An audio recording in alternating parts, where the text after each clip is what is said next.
Started then. So thank you very much for having me. This is my first time ever doing this with a translator, and it's a good thing that I've done this talk a fair amount of times because I know the slides, and I took Spanish for 3 years in high school and a year in college, but it's been a while, and so I recognize most of the words, but well, we're going to go forward and talk about some of the research that revolves around these plant growth regulators, these products that slow down the growth rate of the grass.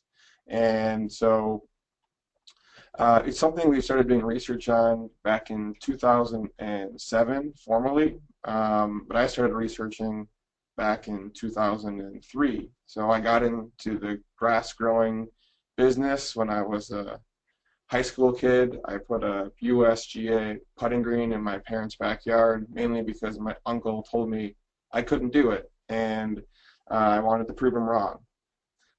We had some shade issues, and so I wanted to try to figure out how to grow this grass, this green, in the shade. And so the superintendent I worked with at a local golf course said, you can use this product, Primo. It helps out with shade tolerance. So I didn't really know how to use it, had a lot of questions, and realized a lot of other people didn't have a lot of good advice or answers to exactly how to use this product. And so it really started this research into figuring out how can we maximize the use of this plant growth regulator so that we're not wasting our money, but we're getting all the benefits that are associated with using Primo. So we'll start with Primo Max, which is trinexapac ethyl, the active ingredient, and we'll talk about that. And then we'll talk about a newer product for the Spanish market, I guess would be Trimit, which is paclobutrazol. We'll talk about that, and then a couple of the other growth regulators that we have here in the U.S. that may or may not make their way into the European market, like Anu. And so we'll cover those quickly, just so you can kind of have a little reference on, the differences between the PGRs and the similarities, and if you have any questions or a product becomes available in the future, you know where to come to learn about how to use and compare those products. So let's get started. So today, first thing I want to talk about are some misconceptions first about how we can assess the performance of plant growth regulators. Plant growth regulators can have a lot of benefits on the turf, more than just suppressing growth. We see that they increase color, they increase turf grass quality rating, they increase plant health and stress tolerance.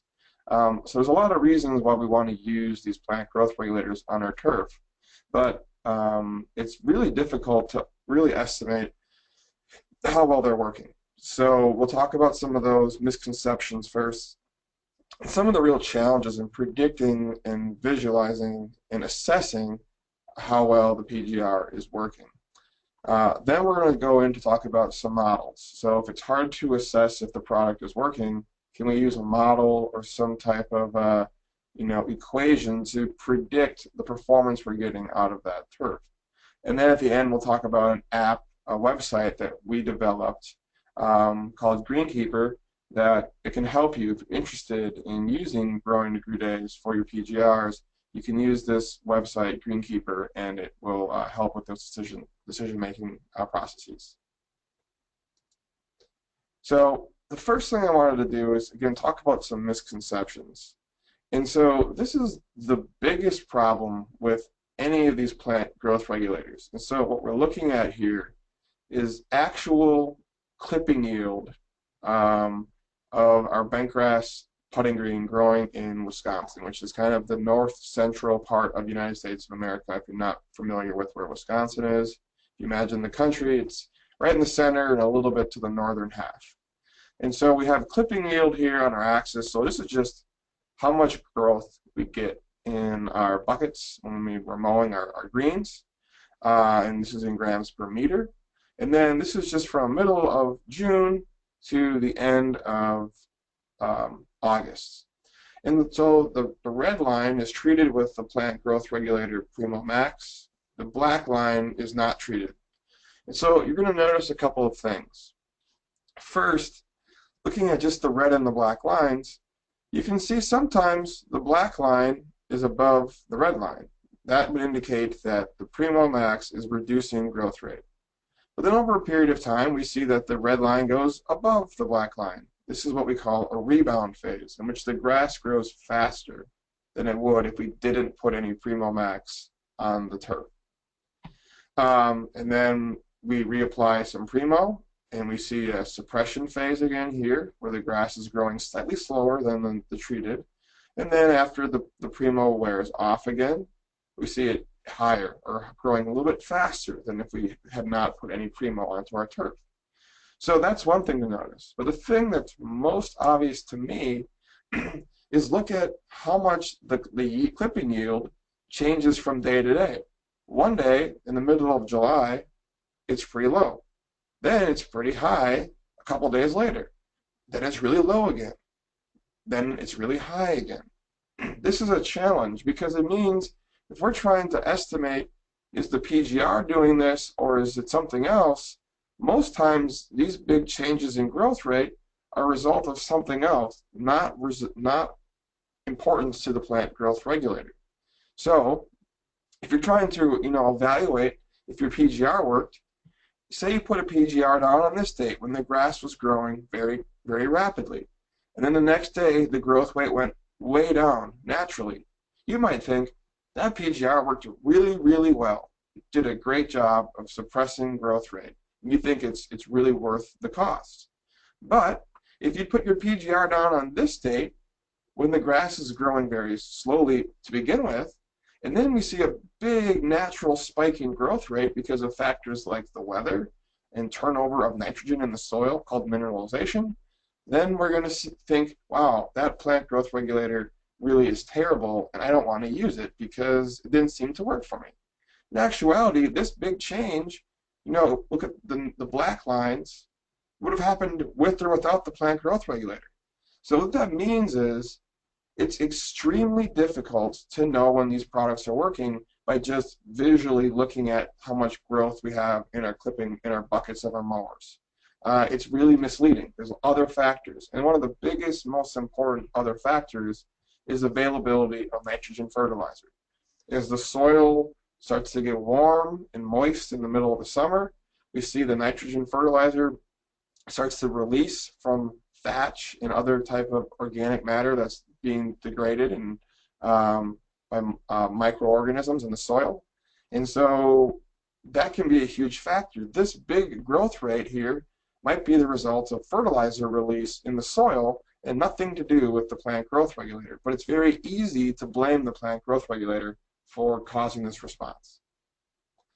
So here's kind of another example of that. This is actual growth rate, absolute clipping yield per day in Nebraska of cool season turf grass. This is real measured data. It's not made up. It's not just a line that I drew. We fit data and we fit a nice curve over the data points, and the data points are very close to this line. And so what we noticed was the grass in Nebraska started to green up in the month of May, early May, and it grew very, very vigorously once it greened up. And then in June, it slowed down, and the temperatures are starting to warm up in June. If you're not familiar with our weather, we have temperatures of, in the summer, of about 35 degrees C for a high. So it gets pretty warm. And then our lows at night could be, 20 to 25 degrees Celsius. So pretty warm in the middle of summer. And so that's occurring kind of from June until August. And so the interesting thing here is we see this growth rate naturally slow down in June when it starts to get warm, which we'd expect from a cool season grass. But then as it gets even hotter, the temperatures warm more and more and more, we actually see a big surge in growth rate. The turf grass textbooks are going to say this shouldn't occur. They're going to say cool season grasses don't want to grow when it's really hot. But 3 years of our data shows actually when it's really hot and warm, we have the fastest growth rate. What the heck is going on here? Why is that possible? It's happening because that moisture in the soil from the rain and the heat from the summertime is helping break down that organic matter in the soil. We're releasing fertilizer, and that's stimulating a really big growth rate. And so a lot of times people will say in the hottest parts of the summer, their PGRs aren't working because they're seeing a lot of growth. Well, if they didn't put the PGR down, they would have seen even more growth. And so that would be a big problem. And this is all, a factor that's kind of tricking us into assessing if a PGR is working or not. So here's another example. So I was lucky enough to do a little bit of consulting and be present for the 2015 PGA Championship at Whistling Straits in Wisconsin.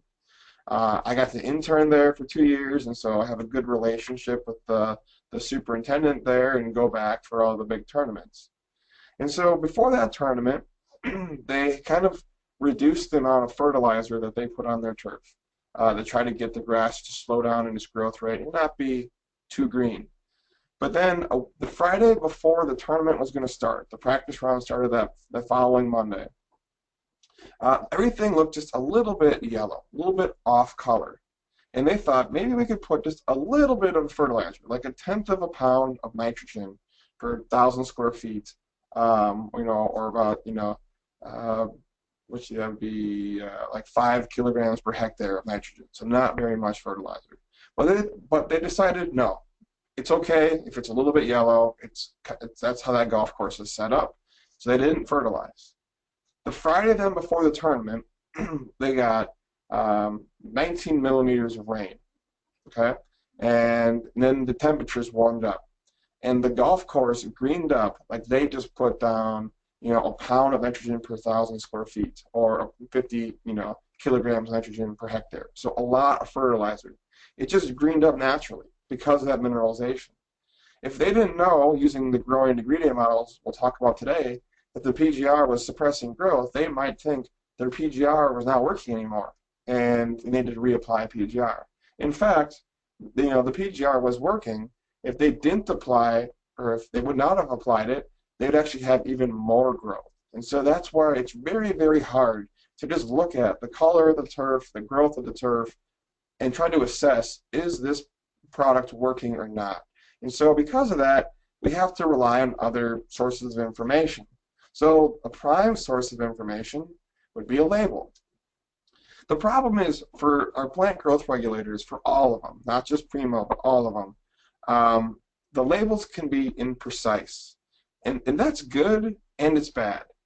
It's good if you're a golf course superintendent that's been using plant growth regulators on your turf for 20 years or more, and you know how, say, Primo works in your course, and you're comfortable with it.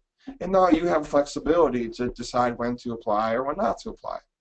But if you're new to using a plant growth regulator, like I was when I was in high school trying to take care of my putting green in my parents' backyard, it was really confusing because the label seemed a little bit too vague.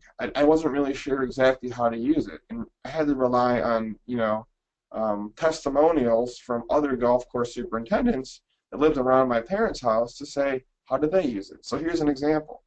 So in this table from a label, this is an old label from 2008, so it's not real. This is a U.S. label, obviously.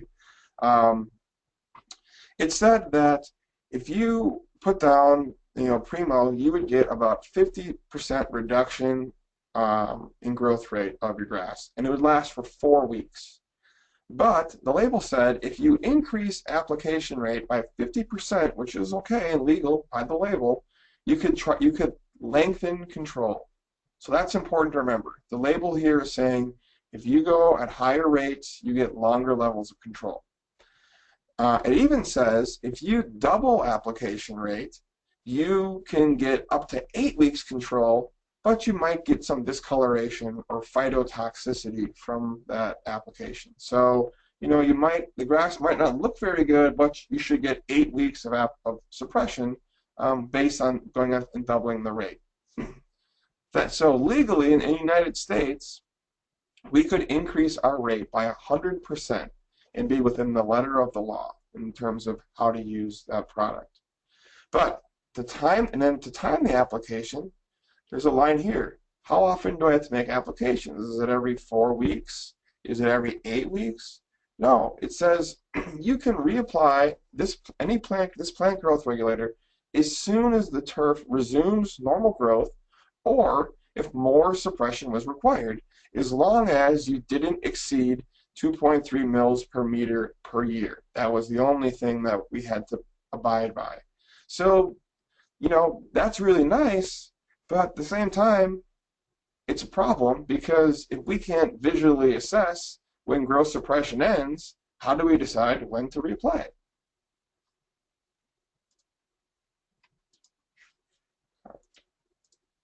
So, when I was thinking about Primo as a high schooler, I thought, based on the conversations I heard from superintendents around Milwaukee, that when you put down a plant growth regulator, you had about 2 weeks of growth suppression where the growth rate was reduced.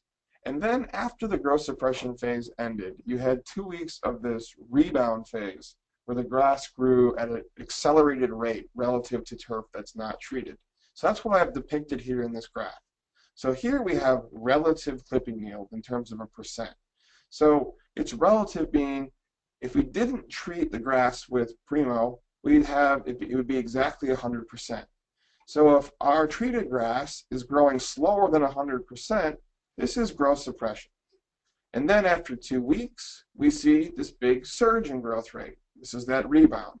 And so in this case, we'd have about 25% suppression for 2 weeks, and then 25% rebound for 2 weeks. In actuality, though, that's not how it works. You don't put down a plant growth regulator and then the next day have maximum levels of growth suppression. It takes time for the growth suppression to both develop and to intensify, but then it also takes time for it to wear off and for the rebound to intensify. So in this example, we put down the plant growth regulator at day 0, and then over time, we saw maximum suppression. In this situation, it occurred about 7 days after application.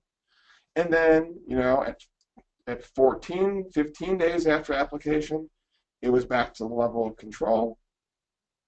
And then after that, it was above the level of control.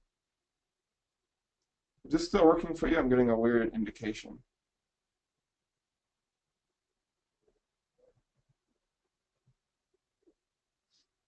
Anything? Sorry? Are you still seeing my screen? Yes, yes, yes. Okay. I can Sorry. see your screen. It gave me a weird indication. Okay. Okay. No But problem. even this isn't perfectly correct, because if it was, and it always had 2 weeks of growth suppression, and then 2 weeks of control or rebound, you just want to reapply it about 10 days, and that way you would be able to maintain growth suppression the entire season. But that's not exactly correct. So how do these products work? This product works by inhibiting a plant hormone called GA, or gibberellin. This hormone causes the grass growth rate to accelerate and causes our leaves to get longer. GA is like, it makes the cells more stretchy. So if you think about it like a clown's balloon that's making balloon animals, you blow onto that balloon, it gets very long, but it doesn't get much wider. If you put this hormone onto a plant, it does the same thing. It makes the cells of the leaf elongate like a clown balloon, but not get much wider. And so what we do is, this is the pathway that makes this hormone. It's called GA1. This is the active form. Everything above it we call GA precursors. They're the kind of the building blocks to make this active form. And so it looks kind of complicated, and it definitely is. But we need to simplify it so we understand what are we doing with this product. These products, these pesticides or any kind of plant growth regulator, they work like assembly lines at a car factory. So you get raw materials come in, and then the raw materials are changed ever so slightly over time by one worker at a time or one robot at a time. And then finally, the raw materials, the steel, the rubber, the electronics turn into a completed car. So that's done here, our active form of GA. And so we have little things called proteins. Those are the workers. The proteins are just changing raw materials to this plant active form. Class B PGRs, like Trimit, which is a product that Spain is going to be getting this year, it inhibits the assembly line very early. And so that can have implications for things like annual bluegrass control, or POANUA. There's a Latin name. So you get the raw materials coming in to our assembly line. We block the assembly line really early. So that is going to stop the production of this hormone. But say this factory makes cars and it makes trucks. If you block it right at the start, now you're not going to make the cars, but you're also not going to make the trucks. And that's what goes on in the annual bluegrass, the POANUA. It doesn't know how to handle that. It's shutting down both pathways. So it has kind of a herbicide or a weed killer type of effect. Our class A PGRs, like Primo, and this newer one in the States is called ANU, they inhibit late in the pathway. They're late in this assembly line. And so they're only stopping the production of the cars. The production of the trucks goes on. So we don't really see the herbicidal effects from Primo that we see with Trimit. So if you're thinking about using Trimit this year and you have a lot of annual bluegrass, you want to be careful because you might, start to stress that annual bluegrass out a lot, and maybe you need to go at lower rates to try not to have too much of a good thing. So the generalized response, again, from any of these plant growth regulators looks like this. You have, again, relative clipping yield on your y-axis, and then you have time. And this could be anything. This could be hours, days, could be minutes, seconds. If we add heat with days, we can get growing degree days, and so we'll talk about that. So you have time on the x. So over time, you put down the plant growth regulator at time 0, and then we see an intensification of the growth suppression that wears off, and then we see a rebound. So when we're trying to maximize all of the benefits of this plant growth regulator, all the benefits are occurring in this suppression phase when GA levels are low, but all the precursors build up. If you go back to our assembly line, if you have a worker that is not doing his job quickly, what's going to happen? All the raw materials are going to start to back up, right? And that's what's going on here. We also see an increase in carbohydrates or sugars, and that's good for plant health. That means that sugar that would go to make the grass grow can now go to help it handle stress and to recover from stresses. And so all the plant health benefits associated with Primo are happening in the suppression phase. Then once the PGR wears off, which is somewhere around here in this yellow box, then the active forms of GA increase because the precursors now can go, flood the system. They're quickly turned to the active form. The grass growth rate accelerates faster than it would be growing if there was no plant growth regulator applied in the past. And then the sugars then that were stored now have to help support that increase in growth rate. So all of the plant health benefits disappear. So when we're trying to figure out how to apply this plant growth regulator, we want to try to avoid this rebound phase at all costs. We want to apply the PGR again somewhere around this yellow box so that we can maintain suppression and maintain all the positive benefits from using this plant growth regulator.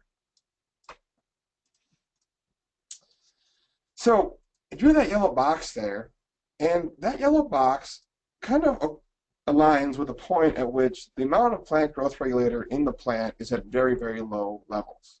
So I put a black line now on the curve, okay? And so we have our yellow line here. You'll notice that the yellow area shading occurs when there's not much PGR in the plant. Generally, we recommend when about 75% of the PGR that you put down has been broken down within the plant, then we need to reapply to maintain growth suppression.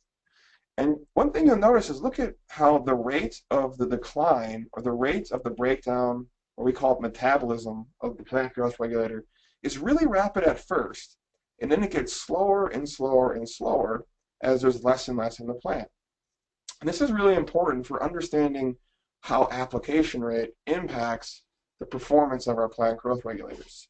If application, and we'll talk about this later, But just think about this. It's not a nice linear line, nice smooth reduction to zero. It's a very dramatic, quick reduction at first, and it gets slower and slower. And so we quantify this type of decay as a half-life. So how much time did it take for half the PGR to break down? And then how much time did it take from there for half of that to break down? And half of that. And so you see it has this nice symmetric decline. You might wonder, why does this happen? Well, a plant growth regulator inside of a plant is not supposed to be there. It's a foreign substance. And so the plant has systems to break it down and say, you're not supposed to be here. I'm gonna need to get rid of you. Just like if we have too many beers, our livers break down that foreign alcohol. The plant is doing the same thing.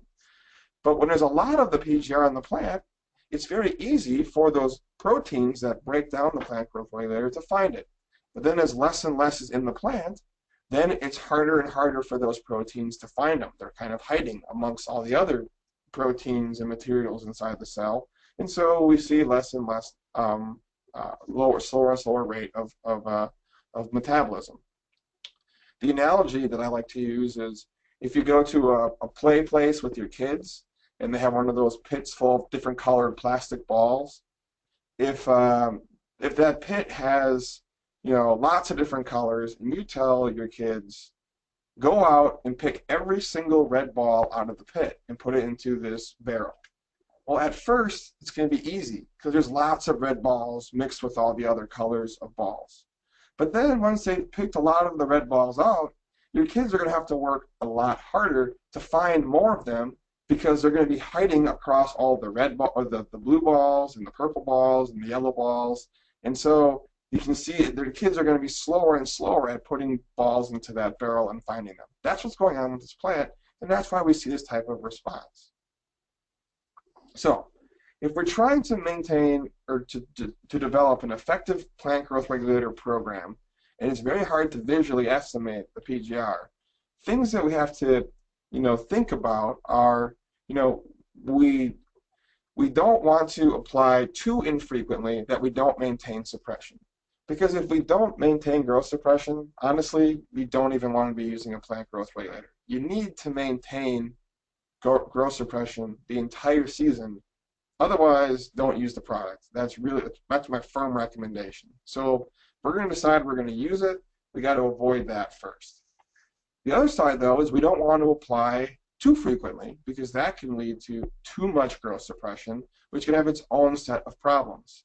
And so there's also cost considerations. You don't want to apply too frequently because it's going to cost money, waste money. You're adding product to the environment that isn't required. And so what we want to do is create a very precise program that we only apply when we have to, and not too infrequently, but also not too frequently. So that's what our objectives are for today. This is an example of what happens when you apply too frequently. This is a creeping bentgrass golf putting green, and it's mixed with annual bluegrass, poania. And the thing you'll notice here is look at how in the foreground of this image, this grass looks really segregated and patchy. You see the patchiness on a close-up picture here. But on the background, it looks very different. It looks much more healthy, much more green. And we thought, maybe this was a disease. But then we ended up looking at it a little bit closer and realized diseases don't happen in straight lines. So what is going on here? The back side of the screen, we were doing plant growth regulator research. And so we were applying plant growth regulators at different intervals and doing it properly. And we had no discoloration. So then the superintendent, when he would treat this green, he would treat it with the fertilizers and the other fungicides and types of products to protect for disease, wetting agents, but he would not put any plant growth regulator into the tank.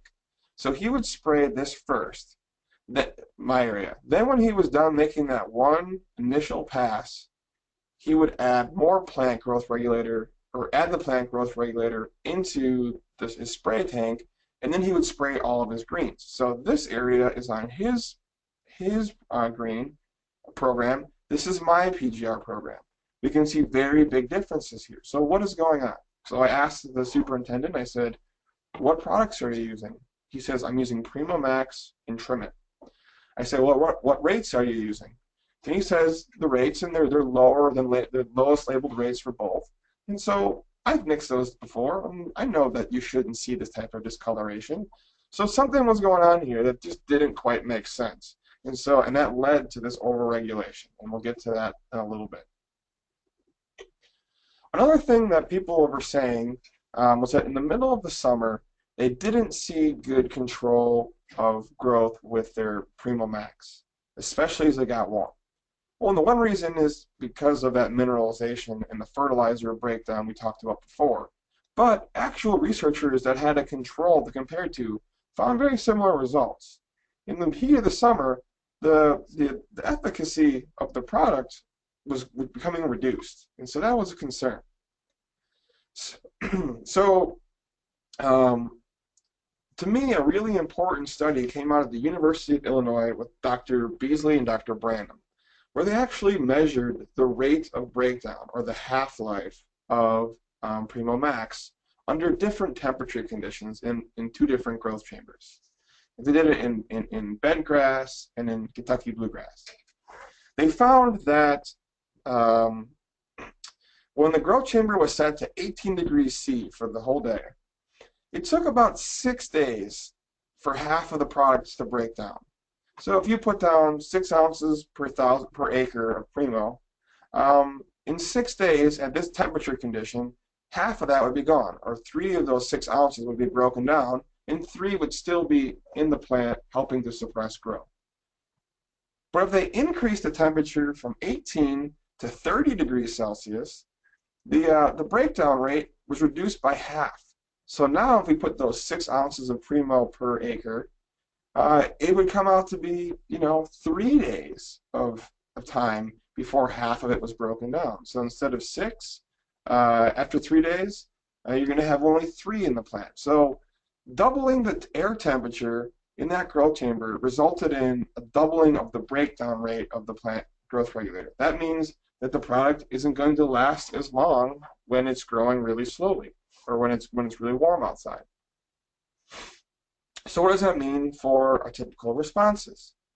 So we have our model here, or our expected growth rate under 3 different temperatures. We have, when the average air temperature is 32, we see 7 days suppression followed by 7 days of rebound. And 32 is the average, so that's a very hot day. That would be, highs near 40, lows near 20. That's a very warm weather condition. Then the black line is when temperatures are much more mild.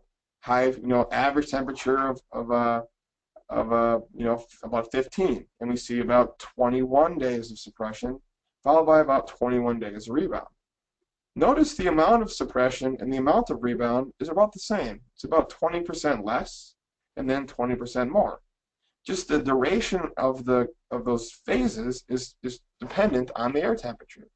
So that's really, really useful, but at the same time, it's not very helpful, because we're applying products based on calendar intervals, like every week or every 2 weeks. But if the weather's changing, which it does a lot more in the U.S. than maybe around the Mediterranean, then it means our intervals are going to be constantly changing too. So the objective of my research was to say, let's get away from calendar models, and let's try to do models that use air temperature to predict how much PGR is still in the plant. Ultimately, that's what my model is doing. It's predicting how much PGR is in the plant over time. So what I started to use was growing degree day system to try to predict what the reapplication interval should be for Primo Max, Trex-Pac ethyl. So it's pretty simple to calculate it. You guys are probably working in Celsius, so you don't have to, the scale is already in Celsius. So all you need to do is take the median temperature of the day, so the average of the high and the low. So in this example, if I put down Primo on the 1st of May, and if it was 17 degrees on that day, well, it's 17 degrees plus 0 because it was the first day I applied the plant growth regulator. Then the next day, we had temperature of 15. So you do 15 plus 17 is 32. The following day is 24. 24 and 32 is 56. And you just do this over and over and over until you hit some threshold that we had to figure out, and then you reapply the plant growth regulator and reset the model back to 0. If you did this, in theory, you'd maintain growth suppression throughout the entire season. So, all right. So to do this, we had to do a lot of really boring, tedious work. It's not really difficult what we did. All you do is you just apply Primo to the grass, and then you just collect clipping yield over and over and over, 5 times a week, 6 times a week. You do it for the entire season. And you collect clippings from turf that's treated, and then from turf that's not treated. And then you have to remove all the sand debris out of the clippings. You have to dry the clippings, weigh the clippings, and then you have to compare the average of the treated from the average of the non-treated. So it's a pretty terrible job. You know, a lot of undergraduate and high school workers do it for us. And over the last 10 years, we've collected 40,000 clippings. So when I show you these models, these aren't just like something that we made up with 1 year. This is 10 years, multiple locations, 40,000 samples to drive these models. So then we took that relative clipping yield that we calculated with all that data, and we related it to the climate. What kind of temperatures did we see? And us looking at the climate, specifically growing degree days, did that help us to anticipate the kind of growth that we were seeing? And then we could then develop intervals to figure out what it would be. So we did this first with Primo on creeping bentgrass putting greens. So let's talk a little bit about some of the modeling we've done on greens and fairways. So this is the first year's data from 2008. Again, we have clipping yield like we had before on the y-axis, and we have date now on the x-axis. So this is just the date that we measured the clippings, and then the arrows indicate when we applied the plant growth regulator. So we applied Primo, we see a reduction in clipping yield, and then a rebound. We applied Primo again, we see a suppression, rebound. So a 4-week application interval doesn't work. And you might think, well, we all know that. Nobody applies Primo to greens every 4 weeks. But that was on the label back in 2007, and so we just wanted to do what the label said to do. So then we wanted to evaluate some different growing degree day thresholds to see did any of these maintain even growth suppression. So the first one we tried was 800 growing degree days. And again, our base temperature is 0, and we're in degrees Celsius. That's not a problem for you.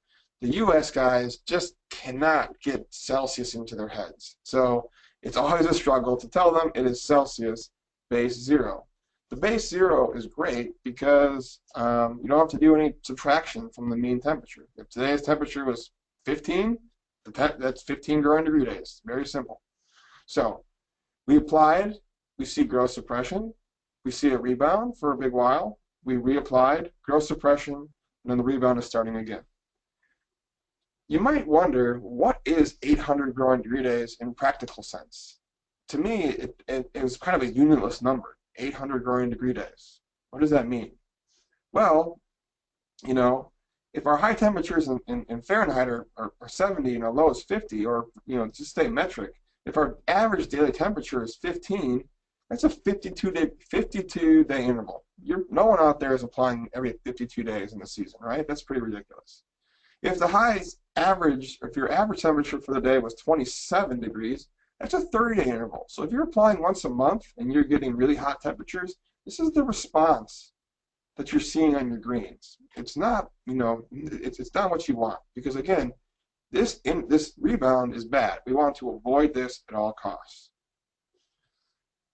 Then we have 400 growing degree day applications, and we see the same result: suppression, rebound, suppression, rebound, back and forth. You'll notice that the responses are even getting smaller as that grass is kind of going under this stress of back and forth and back and forth. It's just not what we want to do. So that's what, again, when I say, if you're applying at this type of interval and you're getting these rebounds, you shouldn't even be using the plant growth regulator, because you're putting the grass under probably more stress than it would be if you didn't. So what does that mean? Well, if the temperatures we're averaging each day were 15 degrees for the mean temperature for the day. So again, that'd be like a high of 20 C and a low of 10 C. That's 26 days. But if you had a high temperature of, 27 degrees, that's a 15-day interval. And so here in the US, in the middle of the summer, that temperature is pretty frequent. And so that's your 2-week interval that a lot of US guys are doing. And so we'll see this is not what we want to achieve. So we thought, okay, the 400, the 800, the 4-week data, that's not helping. So what we did is we took all those data points, and instead of having calendar day on the x-axis, we had growing degree day to see, did the growing degree days predict the growth of the turf? And it did. It did a very nice job. So right at day 0, we applied the Primo, and then we see the growth suppression hitting a maximum at about 150 growing degree days. And then at about 300 growing degree days, we see it starts to go into the rebound. And then at about 500, it's at maximum rebound. And then at 800, it's coming back to the level of the control. This is really great. It's really helpful because it tells us if it's really hot, this whole curve can happen very quickly. If it's getting very cold, then the curve is much slower to occur. So from that, we recommend about 230 growing degree days for creeping bentgrass or annual bluegrass golf putting greens. So we had an interval that tested that. That interval was 200 growing degree days. And we liked that because it's a little bit conservative. And we saw when we applied at 200 growing degree days, we had maintained growth suppression regardless of how the temperature was changing. It was nice and good suppression. It was at or below the level of the control. This is what our goal is to have. You'll notice the arrows. See how their spacing is a little bit asymmetric? It's not very uniform because the weather's changing. So this is a big spacing between arrows. It must have gotten cold there. Then it heated up again, and the arrows got closer together, and then it cooled back off, and they got further apart. So 200 growing degree days. Again, if our average temperature is 15, so again, highs of 20 and a lows of 10, that's a 2-week interval. So if that's the temperature you're normally getting, that's what you should be trying to strive for. The temperature gets a little bit warmer though, averages about 21, that's a 9-day interval. The temperature's averaged like 26, 27, that's a 7-day interval. And so you have to then tighten the interval up to maintain that level of growth suppression. So we like 200. It's conservative. There are some cultivar effects that can go on. And you'd rather be a couple, 20, 30, 40 growing degree days early than late, because late means that you're going to see that rebound, which we're trying to avoid to maximize plant health. You might think another way I could possibly increase or maintain or lengthen control would be to use a higher application rate. That old label would suggest that too. If we use higher application rates, we should get longer control. So we tested that. So this is the low rate of Primo versus the high rate of Primo applied every 4 weeks. And what do you notice? There's a lot of noise in there, but for kind of generally, we see similar levels of suppression, and then another big growth, rebound and suppression and rebound and suppression and rebound, and it's just bouncing back and forth. And so the doubling rate didn't do anything. So our recommendation was, if you're trying to lengthen the amount of time between your applications, don't worry about rate. Rate has more of an effect on how much suppression we get or how deep it is, not how long it lasts. So that may be confusing, right? Why is rate not important? That doesn't make any sense. If I put more product into the plant, it should take longer for it to break down, and so the suppression should last longer. I mean, that's what I thought. It really confused me. I didn't really know. So I had to do a little thought experiment.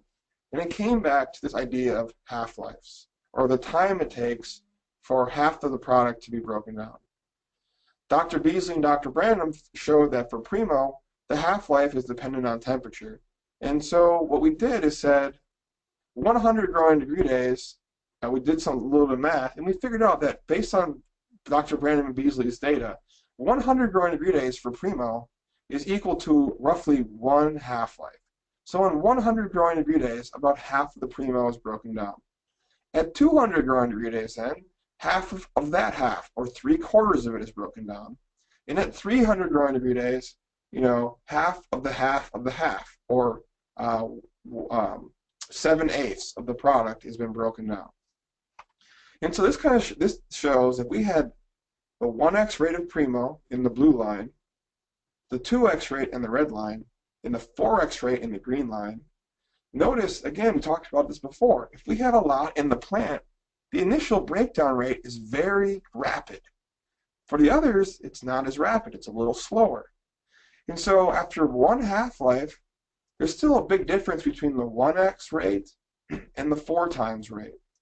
2 half-lives, again, there's still a big difference between the 1x and the 4x, but notice how the 1x and the 2x are starting to come together. And they're starting to occur at this black dashed line here. And at that level, we don't see much growth suppression anymore.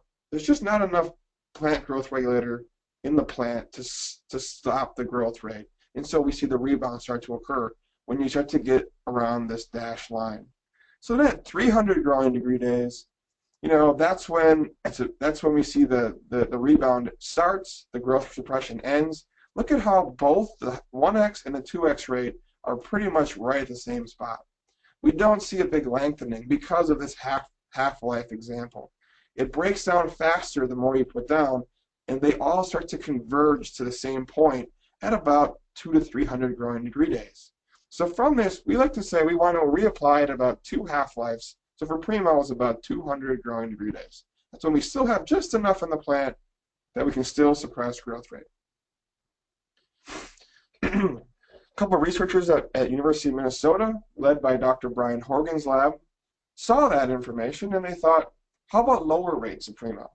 So we went from the labeled rate here to a 3/4 of the labeled rate, half the labeled rate, and the 1/4 of the labeled rate, and they wanted to evaluate the growth response in creeping bentgrass. They found that, again, 200 growing degree days was the safe interval for all of those rates. And we would support that. We think it's about 230, but again, you'd rather be safe and conservative than trying to stretch it out too far. And so that was really good. But they did find if you went to lower and lower rates, the interval didn't change, but the amount of suppression became less and less and less. So we're starting to see that application rate and duration of how long the product lasts are not connected at all. Application rate impacts how much suppression we see, while temperature impacts how long the suppression lasts. So that helps us to understand what happened in this example, where we had too much growth suppression. Again, the rates that the superintendent was using were low. So then I asked him, what interval are you using? How often are you applying? And he said, about every 6 to 10 days. 6 to 10 days for Trimit, this newer PGR that you guys are going to be getting in Spain, is might be appropriate if temperatures are very warm. But if it's cool, like it was at this time of the year, that is too frequent. And so that leads to you're applying much faster than that plant can break down the product. And this leads to the overregulation. So again, I just show this example. This is real data from his golf course again. And we have, a 1x, a 1.5x in green, and a 2x rate in red. And we're reapplying at 300 growing degree days. What would happen?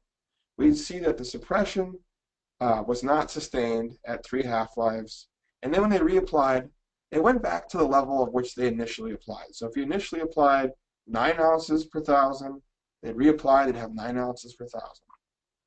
But what really happened was they had one rate, but they were applying it at less than 1 half-life, and that leads to an accumulation of plant growth regulator in the plant. So that's what we're seeing here. So in this example, we have the same application rate applied either at 3 half-lives, which we don't recommend because we get a rebound. And so we see there's about 5 ounces in the plant at first, ounces per acre, and then it declines down to less than 1. And then we put 5 more on, and it's slightly more than 5, like 5.5, and then that decays away again. we have two half-lives, we start at 5. At one half-life, now there's 2.5 ounces in the plant. We do it again, and now we're down to 1.5 ounces. At that point, we put 5 more ounces back in, so 1.5 plus 5 is 7.5, and it starts to decay away again. We put 5 more ounces, it gets us again back up to 7.5. We're maintaining enough in the plant to keep suppression, or it's not starting to build up. If I'm applying, though, at one half-life, that means I'm applying faster than the plant can actually break the product down. So if I started with 5, and half of that's broken down at one half-life, so now we're at 2.5 ounces. I put 5 more on, now I'm at 7.5. Half of 7.5 is, a little over 3.5, plus another 5. So now I'm up at 8.5. Half of that is about 8 plus 5 more. You can see we're almost up to 10. So it's starting to accumulate. So even these low rates, if we're applying them too frequently, it turns into a really large effective dose or effective rate. A good analogy is drinking too many beers. If you're drinking about 1 beer an hour, you're probably not going to get very drunk because your liver can keep up. If you're drinking less than 1 beer an hour, then you're definitely not going to have a problem because your liver can keep up and break the alcohol down. But if you're drinking 2 beers an hour or 3 beers an hour, and your liver can only break down 1 beer an hour, pretty soon the alcohol builds up in your body and you start to get a little drunker and drunker. That's what's going on with the plant. It's essentially you're putting Primo down faster than it's breaking down, and it's causing the grass to just get too much growth suppression. So low rates can turn into big deals really quick. This is a real concern on the ultra dwarf and warm season grasses. They are much more sensitive to plant growth regulators than the cool season grasses are, and the suppression lasts a lot longer. So a lot of people in the southeast part of the United States will apply a very, very, very low rate of Primo, but they'll apply it every 4 days. And because of that, it's that low rate slowly gets larger and larger and larger because the plant is breaking it down so slowly and they're applying it so frequently that it's turning into a big rate and they're seeing a lot of growth suppression. They can see 90% growth reduction from just a very low rate applied too frequently. So if anybody has warm season grasses, at the end, ask a question and I can talk about that research too. Here's proof of concept though. When we reapplied Primo to our bent grass green at 100 growing degree days, which again is one half-life, instead of seeing about 20% growth suppression, now we're averaging about 30 to 35% growth suppression. So, by effectively going out very, very frequently, it's the same as going out at higher and higher rates. But if we apply at higher rates with the proper interval, we don't see this intensification of the response. There's other PGR, a newer one that was released on the market in the US called Anu. It's a similar Class A PGR. It's a foliarly absorbed product like Primo, and it works very similar to Primo. Again, you see very nice models with growth suppression and rebound. We determined that for this Anu product, the ideal interval was not 200, it was about 280, because when we had growth suppression from 0 to 280, we had nice suppression. After 280, the grass starts to see a rebound. And so if you ever get that product or experience work with this product Anu, it lasts a little bit longer. We see very similar plant health benefits. And again, we want to be a little bit conservative, so we'd say 250 growing degree days is a good conservative number for Anu. So what does that mean? Well, this is Primo in the yellow-orange line. This is Anu in the blue line. The amount of suppression is about the same, at 25%, but it lasts a little bit longer with the Anu. So 230 versus 280, or conservatively, you could say 200 and 250. So a difference of 50 growing degree days might not sound like a lot, and it really isn't, because if the temperatures average around 15 degrees, that's about 3 more days of growth suppression. And if it's hot, it's only 2 more days of growth suppression. But if you're having a hard time maintaining suppression for a whole week or for 2 weeks with Primo, and those 3 extra days get you to 2 weeks with a new, then that's a reason people are starting to use this product. How about Trim It? This is a new product to you. I'm sure a lot of you are going to use it for maybe the first time, and you're going to wonder, how do I do this? How do I use it properly? And so it's a Twitter poll that I did last year showed that Primo is still by far the most popular from my followers, but 30% of my followers do use this Trim It. And so I want to look at that. We have some questions. We didn't even know if we could build these growing ingredient models for these Class B products. And, it's a lot of work to do the research, so it's kind of a risk. But, that is research. You take the risk, you commit the labor, and you try to figure it out. Some of the questions we were wondering about is the Class B PGRs, unlike the Class A PGRs, are root absorbed. So if it needs to get in the soil and the plant growth regulator like Trim It interacts with the soil at all, is it going to change the uptake of that plant growth regulator? We're wondering, does it even have a rebound with a Class B? So we have all these different questions, and so we kind of set out to try to determine those. So here's data from Nebraska looking at this Trim It plant growth regulator. And we see that, yes, we can model it very effectively. In fact, the data are much more clear with Trim It than they are with Primo. Look at how nice and tight those dots are to the black line, which is the mean. So we're really happy with it. So look at the interval. The ideal interval for this is about 300. A conservative, I'm going to be about 270. Again, being a little bit more conservative. But instead of getting 20% suppression, we're getting 45% suppression. That's a lot of growth suppression from Trim It. And so we're really going to shut that grass down with Trim It. The interval, again, is kind of this point somewhere between peak suppression and when it's starting to come out of suppression. And so, again, we say it's about 300 or 270, 300 growing degree days. Word of warning, though. If you have a lot of annual bluegrass, you might have a little bit of struggle. Here's some of that annual bluegrass, that Poanya. Excuse me. And you can see where I'm putting down my Trim It at 300 growing degree days, that annual bluegrass is really struggling. The plots that aren't treated don't look very great. It's hot, it's the summer, that grass is struggling anyways. But you put the Trim It on there, and wow, it is really cleaning up all the annual bluegrass. So if you have nice bent grass greens, then this would be good to keep the POA out. But if you have a lot of annual bluegrass, you ought to be a little bit careful. Another thing you're going to notice with this PGR is there's a good potential for phytotoxicity or yellowing to occur. And yellowing is worse the more growth suppression you get. So if you have a lot of growth suppression, you're going to get a lot of phyto. If you don't have much growth suppression, you're not going to have much phyto. And generally, the suppression is going to occur at peak suppression, or the phyto will occur at peak suppression. It's not going to occur initially, immediately after you apply the product. It's going to take time for it to really become intense and to fully develop. And so it's something just to keep in mind.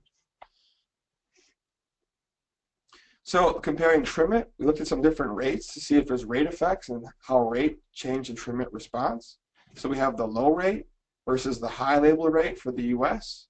And so the low rate, we saw 31% suppression versus the high rate, we had 53% suppression. So again, rate impacts how much suppression we get. Interval, though, doesn't change very much. This is about 2 calendar days more growth suppression for 3 times the product. That's not a good use of money to put down that much product. And again, this one is going to have the worst phyto because they're getting more and more growth suppression. So if you're worried about seeing some yellowing, that's something to think about. And again, it's going to show up late. It's not going to really show up until about 200 growing degree days after application. That could be like 2 weeks or more. So you might think, why is this grass turning yellow? And you may have forgotten you put the Trim It in, a week or so prior.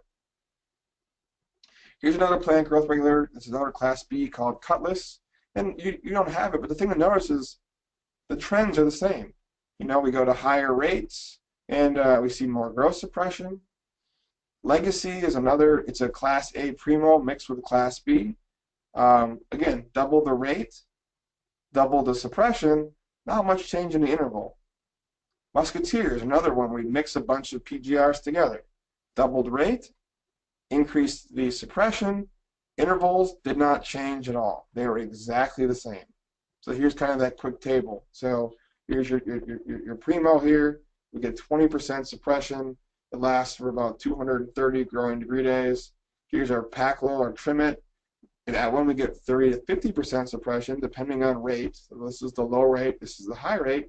And the interval is from 280 to 310, again, depending on rate. So the rate, again, very clear, has a big impact on the amount of suppression, not very much on how much it lasts. Sometimes we don't see a big growth surge after we apply a plant growth regulator. This is newer research that's being done now in Nebraska, but also down in Texas, where it's really warm, and the bentgrass doesn't like to grow. And so we're thinking that maybe the heat is not having a rebound. And so we're probably going to hear more and more about this over the next couple of years. We got a grant from the USGA to study this in more detail and really understand why do we not always see a rebound sometimes. So how about fairways? Here's a picture showing that phytotoxicity on fairways. This is what you can expect at high rates of plant growth regulators, especially trim it, but also with Primo on a fairway height grass. So this is T1 creeping bentgrass mowed at 400 thousandths of an inch. So it's about, what, 1 centimeter height. And you can see the amount of phyto that we're seeing, and it's a lot more severe on fairways than it really is on greens, because they get more, they experience, or they have more growth suppression. So again, kind of looking at these models for these different PGRs, here's that newer PGR called a new, very similar to Primo, 60% suppression on a fairway and 75% at the high rate. The interval is 350 to 380. So, you know, 3 times the amount of growth suppression just by having the grass mowed higher than we did at having it at greens height, which is mowed at, you know, like 3 millimeters, right? And then the interval, instead of being 200 or 250 growing degree days, is now 350 and 380. So that's a much longer interval. Primo Max, same thing. The low rate, 55% suppression. High rate, 80% suppression. 80% is a lot. It's so much suppression that the grass can't really recover from stress. So if you have a lot of traffic on it, from golf carts and wear and walk paths, that grass might start to thin out. If you hit disease, it might be slow to recover from disease. And the interval, again, is 350 to 380. How about trim it? Again, trim it very high levels of suppression, 70% to 80% suppression at the low to high rates. The intervals are 480 to 600, a very, very long period of time. So here's the whole table for all the products again. And so this is important. You might think, you know, I don't spray my fairways. Okay. But you might spray the collars around the greens, right? And so those collars are mowed at, you know, higher height than your greens. You're spraying them for disease and fungicide. And the collars now are being sprayed at pretty much double their ideal interval, and they're getting double or triple the amount of growth suppression, or the amount of regulation. And so that has real implications for collar decline. Those collars just can't recover from all the stress because the PGR is just shutting down all growth, and so they can't recover from the traffic and the disease and the other types of stresses. What's one way you can try to get around that? Well, you can mow a little bit shorter. That helps to stimulate some collar growth and helps to, you know, have less and less levels of growth suppression. But there's not really a great answer for this. And this is, I think, a bigger concern than most people realize. So if you're interested in trying to use and apply some of these models to your turf, you have to realize that, you know, every PGR has a different application interval depending on the rate and the species of grass and even the mowing height of the grass. And that can be a real challenge to keep track of all of that data when you're applying these products to different areas. So we developed this app. It's free. called greenkeeperapp.com. It's a website. You don't have to download it to your phone or to your computer. You just log into it with your web browser, like Safari or Chrome or any other type of web browser, and you just log in, and it keeps track of all of your product applications for you. So it keeps track of your products. It automatically grabs weather data based on Weather Underground, and then it calculates growing degree days real time for you. And so there's a lot of features with this app. This is what my page looks like. You can see my greens. Again, it's in English. It can be a problem if you don't speak English very well. But you have your greens. The product I applied. This is a new plant growth regulator. The date I made the application, the amount of growing degree days that have accumulated, and then the models tell you how much suppression you are likely seeing. You can also add fungicides and fertilizers. And so the first time you log in, you go and you define the different areas of your turf. Right now, everything is in English, but there's a lot of English units. A lot of people are asking for metric units, and that's something I would see probably happening maybe at the end of this year during next winter.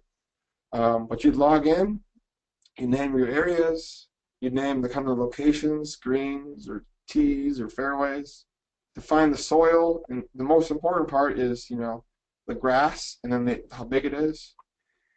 You also need to put in in the U.S. we put in zip codes. If you have a postal code, that's really good. And then you're going to need to figure out, because you're international, the nearest Weather Underground station to your course. And if you don't have one of these stations, I'd recommend just buying them. They're really cheap. They're like, $150 US on Amazon. And you can get this station, hooks into your computer, and it puts your weather station right at your course onto the Weather Underground website, and you can access that weather on your phone whenever you want. And then Greenkeeper can use that. Then you go make a new application. You pick, the area you want to treat, your sprayer, the date. It tells you how many gallons, and again, as we go to metric, which will be in liters. And then you pick your products. So you can pick your PGR like a new, the rates you want to use, the unit. For the PGRs, it tells you the amount of growing degree days that the app recommends, but you can add your own if you want to change it. You can add notes about any kind of regulatory information you need to keep for that application. Then once you have all your products for your tank, it tells you how much is going to be required in total to spray your greens, and then how much needs to go into the full tanks, and how much product needs to go into the partial tanks. When you're done, you push Finalize Mix. You get a print off with all your products and how much needs to go into the tanks. And we log all those products onto the website, and you can download those later to keep track of your past applications. Then when you go to your home page, you'll see, there's those products we just added. The fungicide, this is a wetting agent, and this is that plant growth regulator. So we added a lot of things to it in 2017. Some of them are still under development. Some of them are coming along. We have fertilizers now, granular products. The most important thing for the international users are having the Weather Underground. So you enter in your personal weather station code into Greenkeeper setup, and then it knows where to pull your weather data from. So New Farm is the company that sponsored us. I'd like to thank them. And thanks to all the people who are using us. There are people in Spain, and there was 2 users in Spain that are actually using Greenkeeper, or at least have signed up. So I thank you if you're on this webinar today. So with that, again, I'd be happy to take any questions that you might have. This is my contact information. It's at UNLTurf on Twitter. Our website is turf.unl.edu, and if you have any questions, I'd be happy to entertain them. Okay, thank you, Will. Let me say that I enjoyed a lot with your presentation, and thank you because you are doing an extraordinary work on this sense, and I think that will be a very useful tool for turf managers. And let's see. Let me check if there is any question. Right now, there are no questions. Let's Okay. Do you have any? How many people are growing warm season grasses in your region? There's like Bermuda grasses and things like that. Well, warm season grasses are more common in south Spain Okay. than in the north. Okay, sounds good. Uh, I was just gonna say, if you're using warm season grasses, the intervals are about exactly the same, but you have to apply a base temperature of 10 degrees Celsius. So if your average temperature for the day was 20, your growing degree days for that day would be 10 after you subtract yeah. out the base. So that would be, if anyone is interested in using it for warm season grasses, we still a lot more to go forward with, but on Bermuda grass, especially greens. They're very similar numbers, just you have to change the base from 0 to 10. Oh, okay, perfect. There is one question. Let me just 1 second. Let me send the question to the interpreter. So, mm,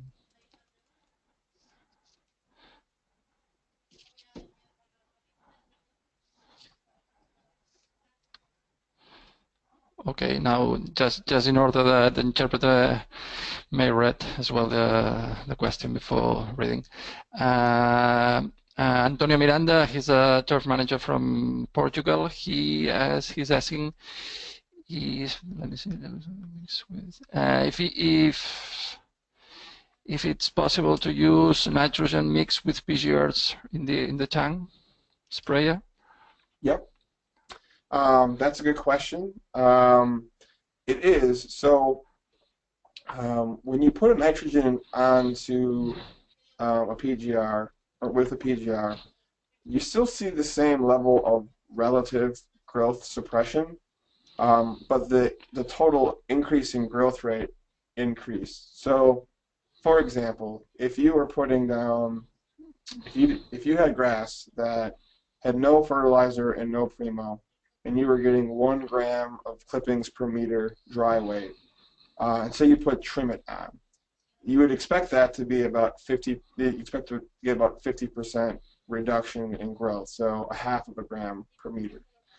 If you added fertilizer with the trim it though, the fertilizer might increase the growth rate to now to 2 grams a meter if we didn't have the trim it, but then the trim it reduces that 2 grams by half. So now it's still 50%, but it's growing at a higher level because of the fertilizer. So now you're going to get 1 gram per meter instead of you would have gotten 2 grams if you didn't have the trim it with the primo, with the trim it, or with the excuse me, the trim it with the nitrogen. So you can definitely mix them, but they don't really have that much of an interaction between each other. Okay, another question from Xavier Millet.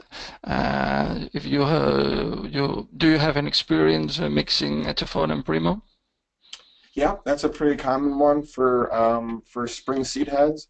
We don't have models for Ethafon just yet, but they're in development. So we have the clipping yield. We just haven't analyzed the data quite yet. And so we have some experience with that. But right now, a lot of times when we say mix, they'll use, I think it's a 5 ounce per 1,000 rate of Ethafon. But I would consult your label, and usually it's a 14 to 21 day interval. But mixing with Primo is frequent because it helps to minimize any risk of phytotoxicity and yellowing that might develop. Okay, thank you. Another question from Carlos Venegas. He's asking, Bermuda overseeded with ryegrass. When is the best time to start applications with PGRs? For the rye or for the Bermuda? Well, he's not asking it, but whatever you want. Well, no, he's not. He doesn't specify if Okay. it's for. I suppose. If you're overseeding, if you're doing it for the ryegrass, I wouldn't do it until the ryegrass has become well established. The hormone that you're blocking with this plant growth regulator is important to help a juvenile plant turn into an adult plant. And so what you'd want to do is make sure you're fully established or nearly fully established, and then go on to a program for the rye. And then for the Bermuda, I would wait till the Bermuda grass fully greened up before I would start my applications because applications on semi-dormant turf can prolong the dormancy. Okay, perfect. Bill, there are no more questions, so it's let me check 6:21. So we've been a long time. Well, you have been a long time talking, so I suppose you must be thirsty. A little bit. So I'm kind of cold, I think. So, but okay, so thank you again. Thank you again for your collaboration. Now the guy who was asking about applying PGRs on Bermuda overseeded with ryegrass is before tillering. He is asking if it's better to apply PGRs before tillering. no, I would let them start to tiller, and then once they start to tiller, then they're pretty mature. But I wouldn't try to force tillering with a PGR. So I would wait until it starts to tiller out. You get a couple shoots. It's not just a one seedling anymore. Um, and then let it, once you get, 2 or 3 tillers per crown, that's when, you can start the PGR program. Okay, perfect. So that's all. Thank you very much, Bill. I really enjoyed a lot.